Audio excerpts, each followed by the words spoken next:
Hey everyone, it's October 15th, and that means that if today's your birthday, you share with French serial killer Guy Georges, known as the Beast of Bastille, who murdered at least 7 victims in the 1990s, and that is him right over there. And I'd like to apologize for my terrible French pronunciation.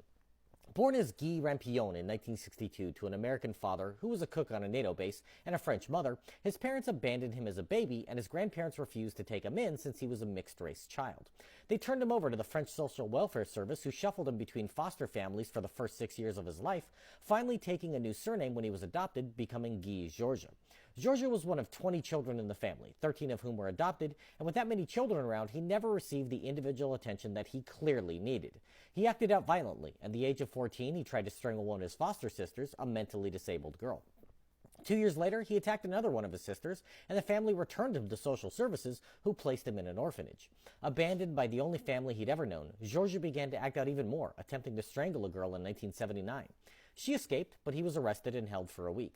When he got out of jail, he turned to the bottle for solace, and alcohol only served to exacerbate his violent demeanor.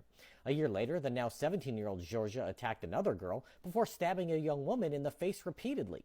Both girls survived, and he was sent to prison for a year. Upon his release, he moved to Paris, squatting in a squalid apartment, committing petty thefts to survive and making friends with others in the neighborhood. What his friends didn't know was that Georges was about to ramp up his criminal behavior. In November of 1981, he sexually assaulted, stabbed, and left for dead a neighbor as she returned home from work. Amazingly, she survived the attack, but by the time she was well enough to talk to the authorities, he was already behind bars for theft. Georges spent 5 months in prison, and when he got out, he almost immediately raped, stabbed, and strangled a woman, causing him to return to prison for 18 more months. He was released in 1984 and again attacked a woman and was caught and sent back to prison. After 7 years behind bars, he was allowed to leave prison during the day and return at night, but one night he stayed out and killed for the first time. He followed a Sorbonne student home from school, where he held a knife to her throat as she opened her door, tied her up, sexually assaulted her, and slit her throat, watching her bleed to death. A week later, he returned to prison as if nothing had happened. He was officially released in 1992 and almost immediately attacked a woman who escaped, and he was arrested once again.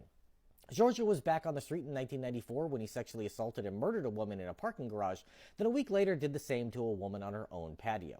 10 months later, he began killing again, leaving 2 dead in less than a month.